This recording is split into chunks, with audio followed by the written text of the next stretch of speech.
If I was your spiritual cheat code, would you know it? Or if you had a spiritual cheat code in the physical embodiment of a person, would you know it?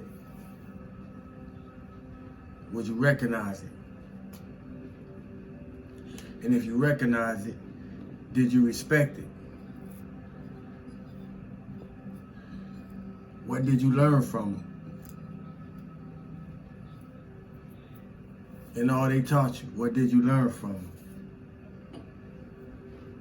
I pose these questions, family, because I was a cheat code to and for a lot of people. And I'm still doing the work. Now they gotta watch from the sideline, and they still gotta do the work. I know I'm speaking for some of you that was the cheat code. I'm talking about for those of us who are on our spiritual path, on our spiritual journey, and we've been aware of it way before the term woke came along. See, because I'm not as young as I look. And I'm always complimenting inadvertently, because I'm not as young as I look. But I was the cheat code. And I want to remind us that you can only speak about the things that you know. Please make no attempt to try and speak about things that you heard, that you think, that you guess, that you read but didn't digest all the information. No matter how many books you read. Because a lot of times, when you're in the midst of somebody that have read a lot of books, that have put in a lot of hours, that has did the work, that's continuing to do the work, that continues to study, that continues to read, they're gonna ask you questions. And when they ask you questions, you can't be mad. We can't get upset. We can't get offended if we don't have the answers. I live by the motto, it's always best to just say, I don't know. And the reason that I point these things out is because I used to do it. And you know what my teachers used to do to me? My teachers used to smash me. And anytime that I got intellectually smashed, I didn't like it. You know, it infuriated me inside. But I had enough sense to know that if I want to know what they know, if I want to learn what they expressing, then I got to be humble. And I got to stay hungry. And I got to act like I want it. I got to act like I could be taught. A lot of times we be wanting to learn things and we're not teachable. And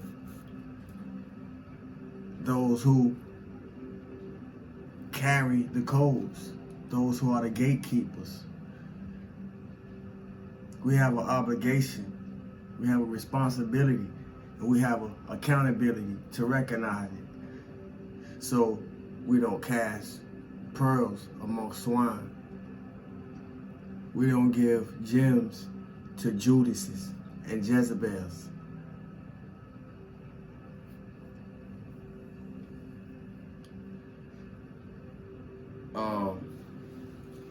Reason being, because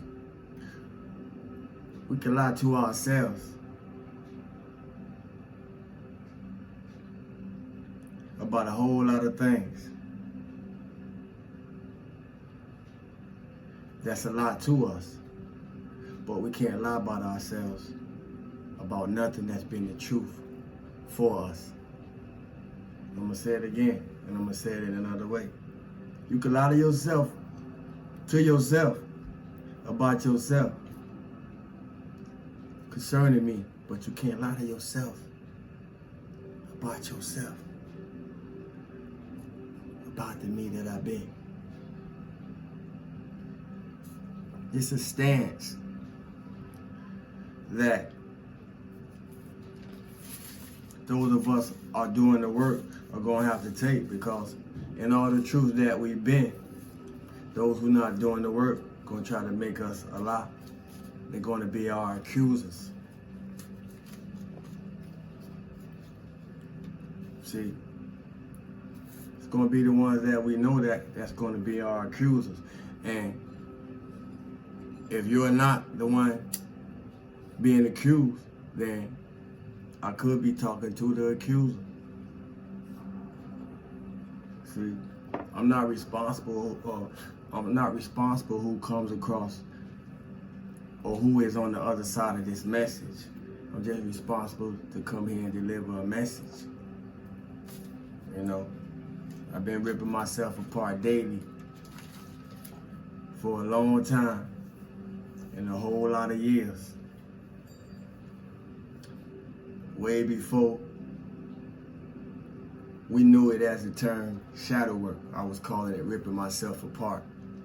I was teaching people, instructing people, being an example for people how to rip themselves apart daily.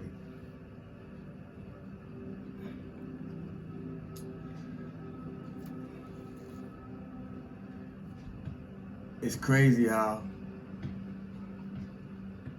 us who came here as the helpers,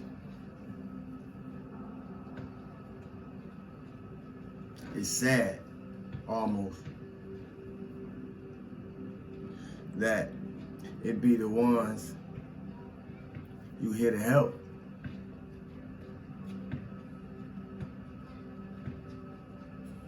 that be the ones that resent you and despise you for your existence, for everything you came here to help and assist them to do. It's wild, but it's real. So you don't have to ask me how I know. If you God's work, then you know, because I'm God's work. So you don't have to ask me how I know. I'm going to just share some things that we come here and go through. Many of us knew way before we knew, meaning way before it came to the surface, or way before we was able to accept it. We was getting the activations through the experiences according to the self-work that we had to do while we was here, even when we ain't know it, through the people in our lives. See, the people in our lives gonna be our greatest teacher, but many of us realizing, just as many of us knew, and many of us coming into knowing, that most people that we know really don't or didn't care about how you was doing, as long as you wasn't doing better than them. It's sad, but it's true. You know, it's the same folks that you was wishing well that be wishing you hell. It's sad, but it's true. The only way you're gonna get past it is to walk through it. So I'm gonna say a lot of things that may be sad, may be pitiful, maybe a whole bunch of ish, but it's gonna be true. And through the truth comes the healing. Ask me how I know. See, family, I ain't gonna lie. I almost got caught slipping. And a lot of times I find myself almost getting caught slipping. Because when you've been a narcissist, you know what a narcissist look like.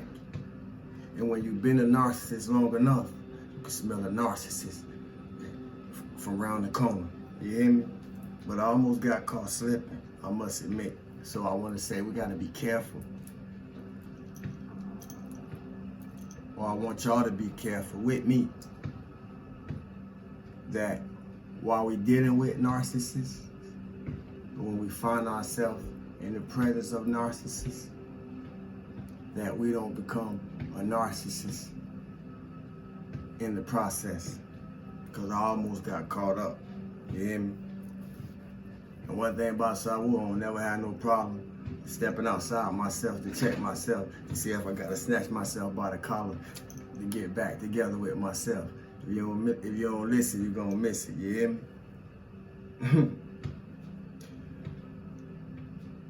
I want to ask y'all, if this was your last day on earth, what would you be doing?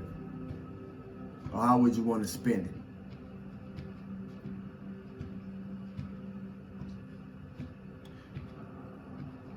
it? In reflection of that, I was thinking of earlier of some things that my grandmother used to say. And one thing that my grandmother used to say all the time, and she's still living, I'm not speaking about her in past tense. She used to have a saying when I was younger that if you a lie, you will steal. If you lie, you will steal. Any of y'all ever heard that before? If you lie, you will steal. And I don't know what had me thinking back on it, you know, for the reasons that I was. But the more I thought about it, was resonating, playing with it, and shifting it, you know, like I do, it started coming to me. The elders say a lot of things that didn't make sense over the years, but and won't make sense if you don't have no spiritual development or a spiritual upbringing. But when you do have spiritual development and spiritual upbringing, you start finding out a lot of things that the old folks and the elders say had much more spiritual significance than you may have realized. And that's why we didn't understand it at the time that things were being said to us. But the more I investigated that term, if you lie, you will steal, that proverb, if you lie, you will steal, it made sense. Even if you don't lie, or rather or not, you never stole. You see, because some may say, well, I don't lie. I may have stole before, but I don't lie. Some may say, well, I may have lied before, but I ain't never stole nothing. Maybe not in the physical, but what about energetically? See, that's the part they ain't tell us about, that as we grow older and become our own adults and come into our own eldership, we come into the comprehension to understand.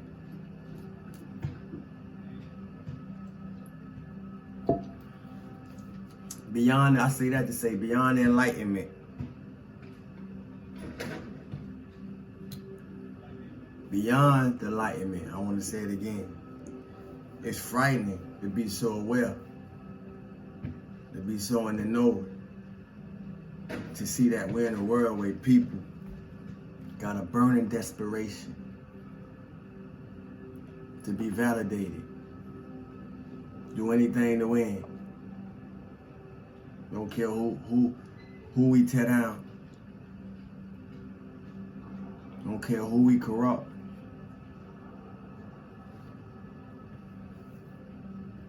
It's sad, but it's true. They also got the closed hearts. Why do I point this out? Because I thank them for the lessons. How else would we be able to get it? How else would we be able to come up out of it? See? So it's a bright side. It's a bright side to the darkness. It's a lighter side to the shadows. So don't frown, family, because it causes wrinkles.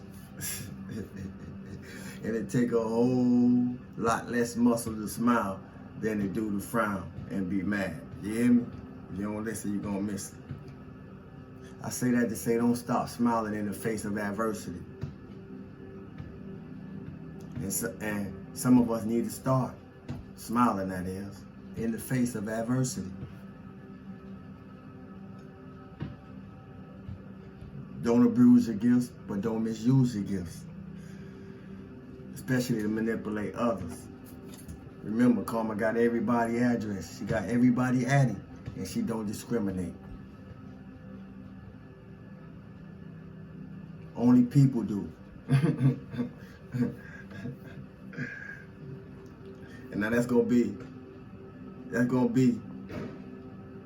a whole lot for some. And some people gonna miss it that really need to hear it. You hear me? You know, it's a hard lesson for most people to learn. And either we do or either we don't. Or we just reject it all the same. And depending on which one you are, some of them people you don't want to be connected to or have nothing to do with. When karma come tap on their app, come knock on their door, you hear me? Because you don't want to be caught up in it. Just some things to think about.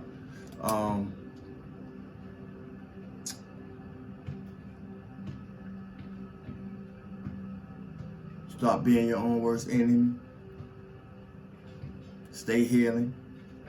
Protect your confidence. Master your triggers. Listen to your higher mind. Continue to build your character. Tap into your creative spark. Never allow those who have more than you to ever make you feel small. And realize that it takes a small person to even try to attempt to do anything to make you feel small. It takes a small person to try to make you feel small. That's how large you are. I don't know who need to hear that. Don't get possessed by your possessions.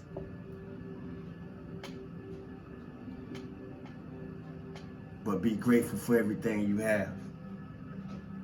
And every day that you rise like you're supposed to be here. And be grateful that you made it. But remember, life don't owe you nothing. Thanks for the likes, share, subscribes, unsubscribes, unlikes, thumbs up, thumbs down, comments, questions. Thanks for it all. Appreciate the appreciation, family. Cosmic consciousness. You hear me? Color me beautiful.